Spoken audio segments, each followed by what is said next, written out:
बिस्मिल्लाहिर्रहमानिर्रहीम। This is Aamnoor. आज का टॉपिक है लखनऊ पैक्ट, जिसे आप मिसाक के लखनऊ बी कहते हैं। बचपन से पढ़ते आए हैं, मोस्ट इम्पोर्टेंट टॉपिक है। टॉपिक स्टार्ट करने से पहले मैं आपसे एक छोटी सी बात डिस्कस करूंगी। अच्छा, जहां पर नाम आता है ना CSS का, वहां पर बच्चे बड़े घबरा जाते हैं कि CSS तो बहुत मुश्किल है। लेकिन देखिए, हर चीज की एक औकात होती है और हर चीज को उसकी औकात के अकॉर्डिंग ही अहमियत देनी चाहिए। और अगर आप किस चीज को उसकी औकात से ज्यादा अहमियत देना शुरू हो जाएंगे तो बला बन के आपके रास्ते में रुकावट बनेगी। तो CSS को भी आपको उतनी ही इम्पोर्टेंस देनी है, डरना नहीं है इससे। आपको सिर्फ एक ट्रैक पे आना है। जो CSS करते हैं उनका भी एक ही दिमाग होता है। सारी आउटलाइंस आपको दे दी गई हैं। आपने रोज का एक टॉपिक पकड़ना है, उसको अच्छी तरह से पढ़ना है। बस अपने गोल्स एंड ऑब्जेक्टिव सेट करने कि आज के दिन में मैंने इतने टॉपिक या इतनी वो कैब याद करनी, इतने प्यारा वर्ड्स याद करने हैं। अपना गोल सेट कर लें। अब उसको याद करने में, उस गोल को अचीव करने में, चाहे आपको 2 घंटे लगे, चाहे 1 घंटा लगे, चाहे आपको 12 घंटे लगे, आपने खुद से कमिटमेंट करनी है कि आज रात मैंने सोना है तो अपना ये गोल अचीव करके ही सोना है। अब स्ट्रेट अवे अपने टॉपिक पे आते हैं। Today we will discuss about Lucknow pact 1916। Lucknow pact क्या है? अगर मैं इसको एक वर्ड में एक्सप्लेन करना चाहूँ तो लखनऊ पैक्ट एक एग्रीमेंट है। लखनऊ पैक्ट एक जॉइंट सेशन था। जॉइंट सेशन किस किस का था? कांग्रेस का था और मुस्लिम लीग का था। Lucknow pact was an agreement that reached between Indian National Congress and Muslim League at the following joint session of both the parties held in Lucknow in December 1916. Important चीजों को मैंने हाईलाइट किया हुआ यहाँ पर। मीन्स ये एक एग्रीमेंट था कांग्रेस में और मुस्लिम लीग में। कब ये एग्रीमेंट हुआ? दिसंबर 1916 में ये एग्रीमेंट हुआ। और इस एग्रीमेंट में डिमांड्स रखी गई थी। क्या डिमांड्स रखी गई थी? कि इंडियंस की ऑटोनॉमी को इंक्रीज किया जाए। मींस जो ब्रिटिश एडमिनिस्ट्रेशन है वहां पे इंडियंस की इन्वॉल्वमेंट को इंक्रीज किया जाए। अब एडमिनिस्ट्रेशन क्या है? 1909 का एक्ट, 1892 का एक्ट जो हम पढ़ के आए हैं, और आप देखते रहे हैं किस तरह आहिस्ता आहिस्ता एक इंक्रीज आता रहा है इंडियंस की सीट में, एग्जीक्यूटिव काउंसिल में एंड इंपीरियल लेजिस्लेटिव काउंसिल में। तो अब ये दोनों पार्टी मिलके ये डिमांड करी है ब्रिटिश से कि एग्जीक्यूटिव काउंसिल और as well as legislative council में हमारी सीट्स इंक्रीज की जाए। इंडियन गवर्नेंस में हमें ज्यादा अहमियत दी जाए, हमारी इन्वॉल्वमेंट को इंक्रीज किया जाए। लखनऊ पैक्ट बेसिकली क्या था?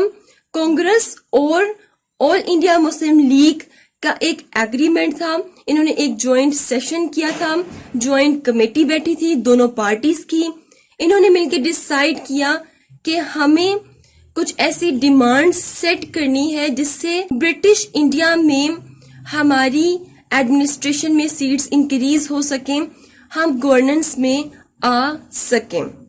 Then representation of Bengal and Punjab. अब यहाँ पे रिप्रेजेंटेशन से क्या मुराद है, इस बात को आपने बहुत ध्यान से समझना है। लखनऊ पैक्ट बेसिकली एक जॉइंट कमेटी थी कांग्रेस और मुस्लिम लीग की। इसमें रिप्रेजेंटेशन की बात हो रही थी। इसमें ये बात हो रही थी कि जो प्रोविंसेस हैं जहाँ पे मुस्लिम और जहाँ पे हिंदू मेजोरिटी है उनकी किस तरह से रिप्रेजेंटेशन की जाएगी, जहाँ पे माइनॉरिटीज है हिंदुओं की और मुसलमानों की उनकी किस तरह से रिप्रेजेंटेशन की जाएगी। तो इस सेशन में ये बातें हो रही थी। अब आपको मैं ये भी बताती जाऊं कि लखनऊ पैक्ट में ज्यादातर जो लोग थे वो यूपी से आए थे, यूपी से आके इसमें शामिल हुए थे इस सेशन में। तो इस बेस पे यूपी, मद्रास और मुंबई ओवर रिप्रेजेंट हो गए। इसकी बजाय बंगाल और पंजाब को अंडर रिप्रेजेंट रखा गया, जबकि बंगाल और पंजाब में मुसलमान मेजोरिटी में थे। लेकिन सिर्फ लखनऊ पैक्ट के सेशन में ना होने की वजह से बंगाल और पंजाब को अंडर रिप्रेजेंट रखा गया। किस तरह? अब आप देखें कि पंजाब की जो पॉपुलेशन थी उस टाइम वो थी 55% मुस्लिम मेजोरिटी थी वहां पर। अब इसकी रिप्रेजेंटेशन इसको कितनी की गई? 50% रिप्रेजेंटेशन इसकी की गई। अब अगर मैं बात करूं यूपी की, तो वहां पे 14% मुसलमान थे और उसकी रिप्रेजेंटेशन कितनी हुई, 30% हुई। तो इस तरह से जो पंजाब था इसको अंडर रिप्रेजेंट रखा गया और जो यूपी था उसको ओवर रिप्रेजेंट कर दिया गया। अब बचपन से हमें पढ़ाया जा रहा है, हमारी टेक्स्ट बुक्स में बकायदा ये लिखा हुआ है कि लखनऊ पैक्ट बेसिकली क्या है। Lucknow pact Hindu Muslim unity है, मतलब कि मुसलमान और हिंदुओं की यूनिटी है। लेकिन ये बिल्कुल गलत है, ये एक इनकम्प्लीट बात की हुई है। Lucknow pact Hindu Muslim unity नहीं थी, बल्कि Lucknow pact Congress and Muslim League unity थी। तकरीबन बातें मिलती हैं, लेकिन बहुत बड़ा डिफरेंस है। यहाँ पे हिंदू मुस्लिम यूनिटी की बात की गई है और यहाँ पर कांग्रेस एंड मुस्लिम लीग की यूनिटी की बात की गई है। और ये सिर्फ पॉलिटिकल पार्टीज हैं। और ये याद रहे कि कांग्रेस उस टाइम पूरे हिंदुस्तान के हिंदुओं की सिर्फ एक पॉलिटिकल पार्टी नहीं थी, बल्कि प्रोविंशियल लेवल पे बहुत सी छोटी छोटी और भी हिंदुओं की पॉलिटिकल पार्टीज थी। उसके साथ ये भी आपको याद रहे कि मुस्लिम लीग भी पूरे हिंदुस्तान के मुसलमानों की सिर्फ एक पॉलिटिकल पार्टी नहीं थी, बल्कि मैं आपको बता चुकी हूँ कि प्रोविंशियल लेवल पे छोटी छोटी पॉलिटिकल पार्टीज बनी हुई थी मुसलमानों की।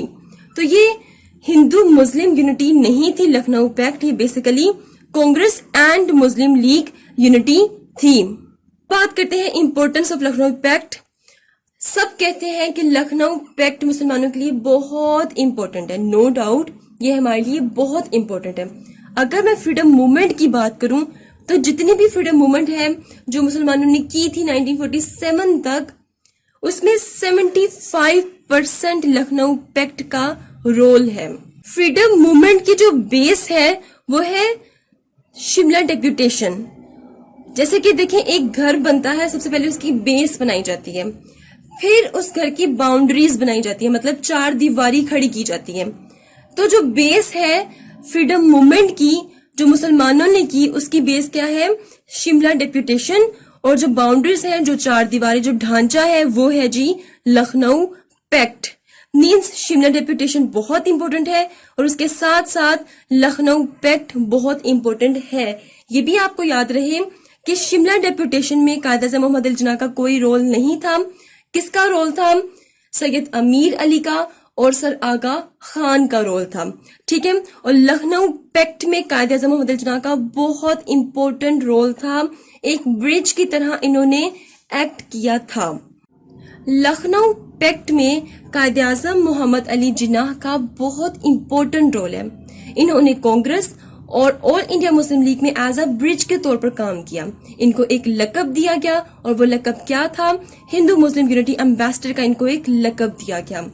अब यहाँ पे मैंने कुछ डेट्स लिखी हुई हैं, ये आप वीडियो यहाँ पे पॉज करें, इनको याद कर लें, क्योंकि आप आगे कंफ्यूज हो जाएंगे अगर आपको ये डेट्स नहीं याद होंगी। तो कायद-ए-आज़म मोहम्मद अली जिन्ना ने कांग्रेस ज्वाइन की थी 1906 में, मुस्लिम लीग ज्वाइन की थी 1913 में और 1906 से 1920 तक कायद-ए-आज़म मोहम्मद अली जिन्ना कांग्रेस और मुस्लिम लीग दोनों के मेंबर बनकर रहे थे। मींस कि जब उन्होंने मुस्लिम लीग ज्वाइन की थी तब वो कांग्रेस के मेंबर भी थे। सो 1920 तक वो इन दोनों के मेंबर थे। आगे फिर किसके मेंबर रहे, किसके मेंबर नहीं रहे, वो हम देखेंगे आगे। अब लखनऊ पैक्ट का हिस्टोरिकल बैकग्राउंड अंडरस्टैंड करते हैं। हिस्टोरिकल बैकग्राउंड अंडरस्टैंड करने से पहले हमें फिर से जाना पड़ेगा अपने लास्ट लेक्चर की एंडिंग पर। अब लास्ट लेक्चर की एंडिंग मैंने कहां पर की थी कि अब जो सेंट्रल लेवल की जो मुस्लिम लीडरशिप है वो ये सोच रही है कि what we will do next.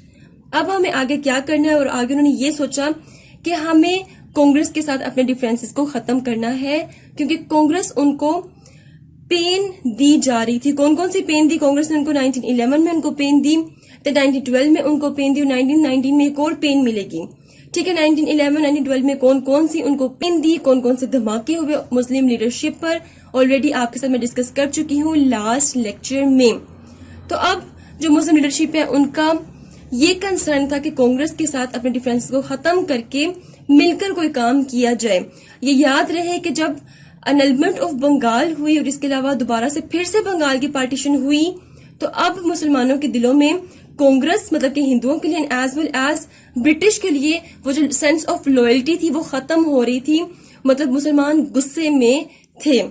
तो अब जो पहला जो ऑब्जेक्टिव था मुसलमानों का, मुस्लिम लीडरशिप का, वो ये था कि कांग्रेस के साथ अपने डिफरेंसेस खत्म करके फिर अपनी पॉलिटिकल मूवमेंट को कंटिन्यू किया जाए। अब ये इतना आसान नहीं था कि कांग्रेस के साथ आप जाओ, उन्हें कहो कि हमसे सुलह कर लो, वो कहेंगे ठीक है आओ बैठे हम सुलह कर लेते हैं।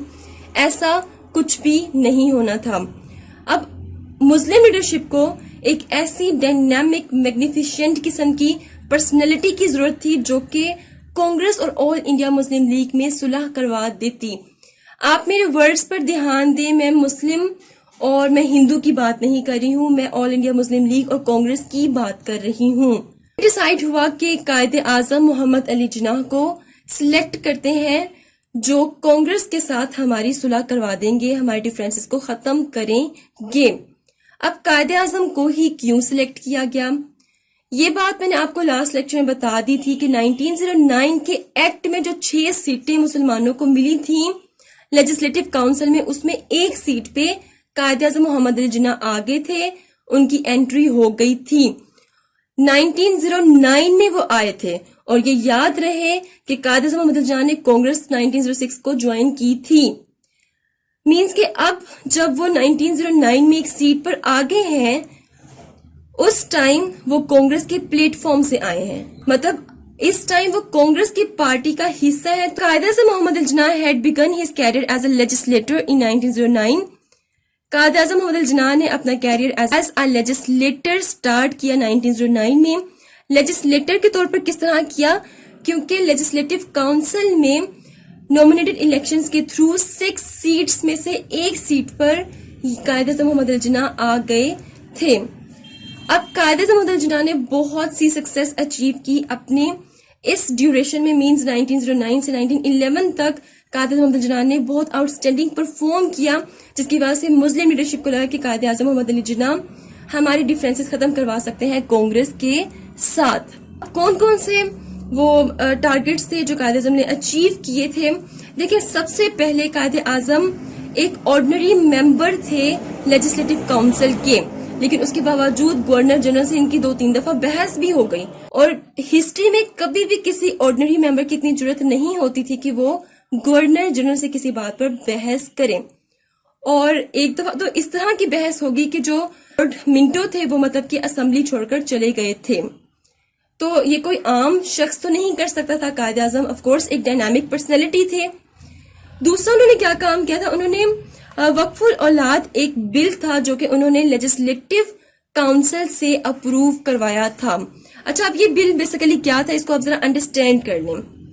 He got overturned a ruling of the Privy Council in 1894 by successfully piloting Legislative Council the Musliman Waqf Validating Act 1913। ये एक्ट बेसिकली क्या था, इसको आपने ध्यान से समझना है। आपको याद होगा कि शिमला डिप्यूटेशन में जो मुस्लिम लीडरशिप थी उन्होंने अपने जुडिशरी के राइट्स मांगे थे, लेकिन ब्रिटिश ने उनको नहीं दिए थे। ब्रिटिश ने कहा कि भाई हम जो टफ डिसीजंस हैं वो अपने हाथ में रखते हैं, तो हम जुडिशरी के राइट्स नहीं दे सकते।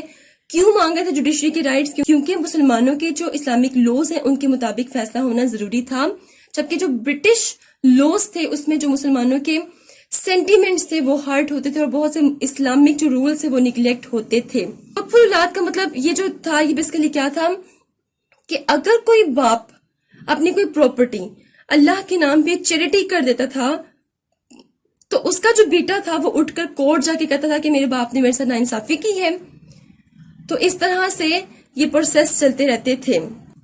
तो कायदे आजम मोहम्मद अली जिन्नाह ने ये बिल पास करवाया, वक्फुल औलाद बिल पास करवाया। कहाँ से?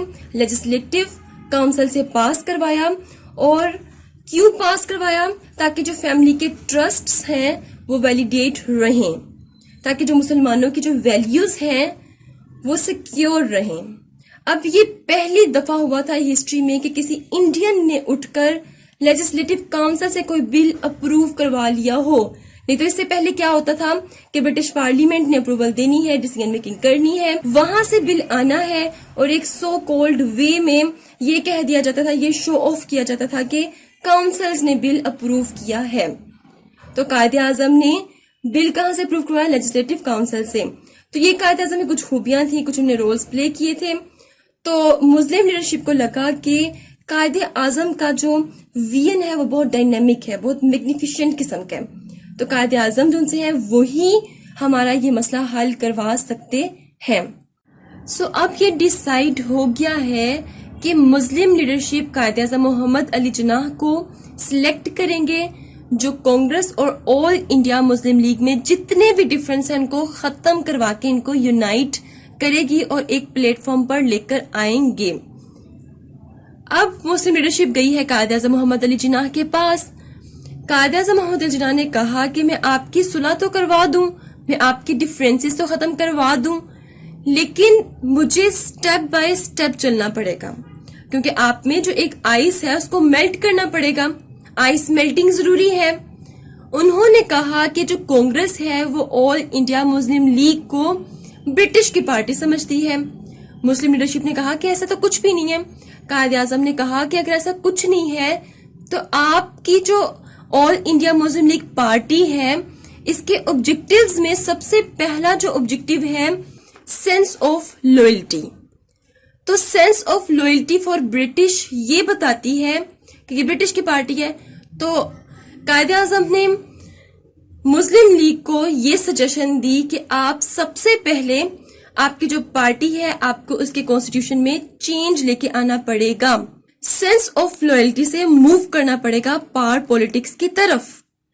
ये सारी बात कब हुई? 1913 में। अब कांग्रेस का जो ऑब्जेक्टिव था वो था सेल्फ रूल, और जबकि जो मुसलमानों का जो ऑब्जेक्टिव था वो था सेंस ऑफ लॉयल्टी।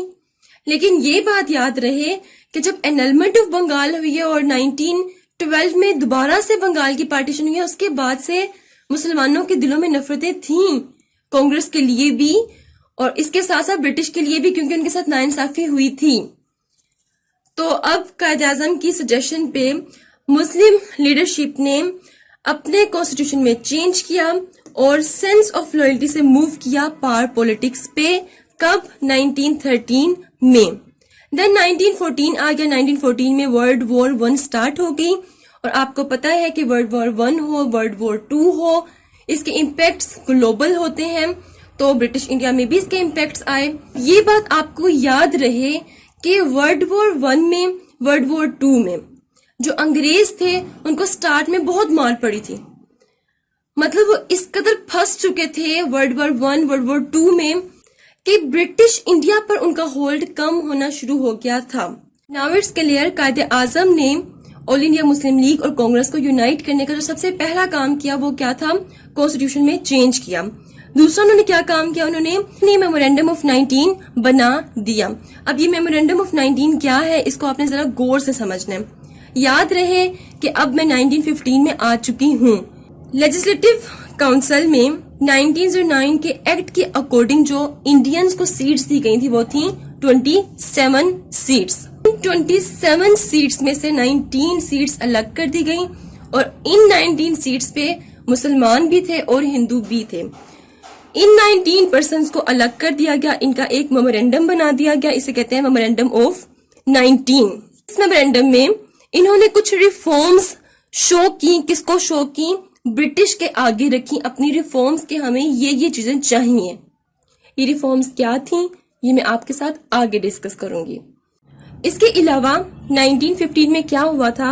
1915 में मुंबई में 2 सेशंस हुए थे। मींस एक ही टाइम पे मुंबई में कांग्रेस का एक अलग से सेशन हो रहा था और ऑल इंडिया मुस्लिम लीग का एक अलग से सेशन हो रहा था। ये बहुत बड़ी डेवलपमेंट थी क्योंकि अभी तक ऐसा कोई टाइम देखने को नहीं मिला था जब कांग्रेस और ऑल इंडिया मुस्लिम लीग अलग अलग अपने सेशंस कर रही हैं और दोनों को एक दूसरे से कोई मसला नहीं है।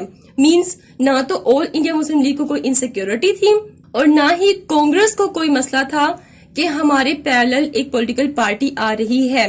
कायदे आजम मोहम्मद अली जिन्नाह ने जो कोशिश स्टार्ट की थी ऑल इंडिया मुस्लिम लीग और कांग्रेस को यूनाइट करने की, वो बहुत हद तक कामयाब हो चुकी थी। देन 1916 में क्या हुआ, ये बात हुई है 1915 में।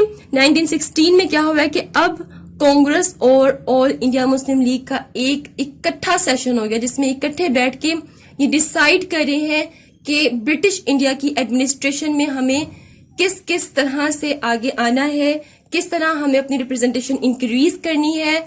और ये बातें हो रही थी कि 1909 के एक्ट में जो इंडियंस को सीट्स दी गई हैं, हमें वो अब इंक्रीज करवानी है।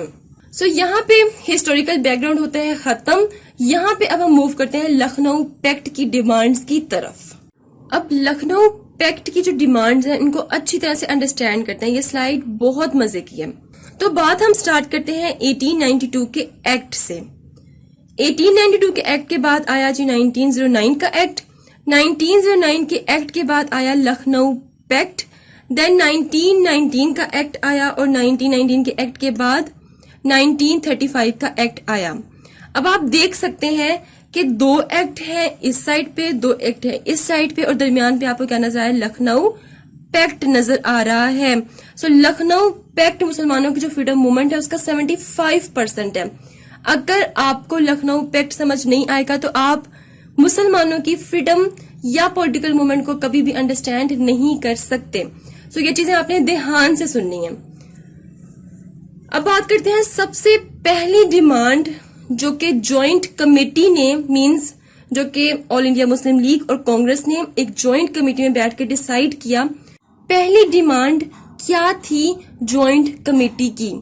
पहली डिमांड किस बेस पे रखी गई?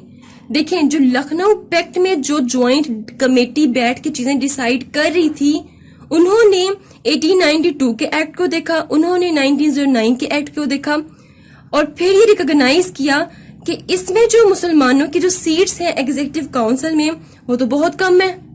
क्योंकि अगर आपको याद हो तो 1892 के एक्ट के अकॉर्डिंग एग्जीक्यूटिव काउंसिल में सिर्फ 5 सीट्स थी, वो भी सिर्फ ब्रिटिश की। देन 1909 के एक्ट के अकॉर्डिंग एग्जीक्यूटिव काउंसिल में सिर्फ 6 सीटें थी, जिसमें से 5 ब्रिटिश की थी और जो 1 थी वो इंडियंस की थी, और उन इंडियन में मुसलमान या हिंदू दोनों के लिए थी। ठीक है, तो लखनऊ पैक्ट में अब ये डिसाइड हो रहा था कि अब एग्जीक्यूटिव काउंसिल में हमें ज्यादा सीट्स चाहिए। यहाँ पे जो 1 सीट मिली है इंडियन को, अब आप इनको ज्यादा करो, मींस जितनी सीट्स होंगी आप उनको 50% हमें दोगे। देन फिर आया जी एक्ट 1919 का एक्ट। इस एक्ट में डिमांड क्या थी कि 50% सीट्स एग्जीक्यूटिव काउंसिल के इंडियंस को दी जाएं। तो ब्रिटिश ने ये फैसला किया कि 3 जो सीट्स होंगी वो इंडियंस की होंगी और 5 जो सीट्स होंगी वो ब्रिटिश की होंगी। देखें, यहाँ पे भी 5 ब्रिटिश थे, यहाँ पे भी 5 ब्रिटिश, यहाँ पे 5 ब्रिटिश, यहाँ पे 5 ब्रिटिश। 1909 में क्या हुआ था, सिर्फ 1 इंडियन सीट दी गई। 1919 में क्या हुआ है कि सिर्फ 2 मजीद सीटें बढ़ा दी गई और 3 इंडियन सीट्स कर दी गई। क्लियर? तो पहली डिमांड उनकी ये थी और इसका रिजल्ट आ गया था 1919 के एक्ट में हमें नजर। देन यहाँ पे मैं सेपरेट इलेक्टोरेट की बात करूंगी। लास्ट वीडियो में मैं आपके साथ सेपरेट इलेक्टोरेट की बहुत अच्छी तरह से एक एग्जांपल शेयर कर चुकी हूँ। अच्छा, लखनऊ पैक्ट में पहली दफा कांग्रेस ने मुसलमानों के सेपरेट इलेक्टोरेट को मान लिया था, क्योंकि इस टाइम जो कांग्रेस में जो पॉलिटिशियंस थे, जो लीडर्स थे, वो मॉडरेट लेवल के थे। मतलब इससे पहले ना ही इसके बाद जो पॉलिटिशियंस थे वो मतलब कि मॉडरेट लेवल के नहीं थे, वो माइनॉरिटीज को एक्सेप्ट कर रहे थे। सिर्फ इस वजह से और सिर्फ लखनऊ पैक्ट के दौरान ही उन्होंने सेपरेट इलेक्टोरेट को माना मुसलमानों के। इसके बाद उन्होंने सेपरेट इलेक्टोरेट को नहीं माना और ना ही इससे पहले सेपरेट इलेक्टोरेट को उन्होंने माना।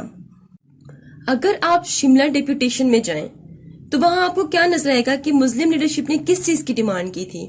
उन्होंने एग्जीक्यूटिव काउंसिल की सीट्स इंक्रीज करने की बात की थी, उन्होंने लेजिस्लेटिव काउंसिल की एक्सपेंशन की बात की थी और उन्होंने जुडिशरी की बात की थी। लखनऊ पैक्ट में भी उन्होंने सबसे पहले ये तीनों चीजें मांगी हैं। कौन कौन सी? एग्जीक्यूटिव काउंसिल, जो मैं आपसे लास्ट स्लाइड में डिस्कस कर चुकी हूँ कि उन्होंने 50% इसमें सीट्स मांगी एग्जीक्यूटिव काउंसिल्स में। देन लेजिस्लेटिव काउंसिल में उन्होंने 150 सीट्स की डिमांड की, जबकि 1909 के एक्ट में 27 सीट्स इंडियंस को दी गई थी, लेकिन अब उन्होंने कहा है कि हमें लेजिस्लेटिव काउंसिल में 150 सीट्स चाहिए, हमारी मेजोरिटी होनी चाहिए, हमें डिसीजन मेकिंग की पावर मिलनी चाहिए। देन उन्होंने बात की जुडिशरी की। अब लेजिस्लेटिव काउंसिल में, जुडिशरी में उनकी मजीद क्या क्या डिमांड्स थी और इन तीनों के अलावा उनकी क्या डिमांड्स थी लखनऊ पैक्ट में इंडियन लीडरशिप की, वो मैं आपके साथ डिस्कस करूंगी अपनी नेक्स्ट वीडियो में। लखनऊ पैक्ट की डिमांड्स शानदार डिमांड्स थी। ऐसी डिमांड्स रखी गई थी ब्रिटिश के सामने कि ब्रिटिश की रातों की नींदें उड़ गई थी। Do write your questions in comment section below and hit the like and subscribe button if you haven't yet. Until then मुझे अपनी दुआ में याद रखिए। स्टे ट्यून्ड एंड अल्लाह हाफिज।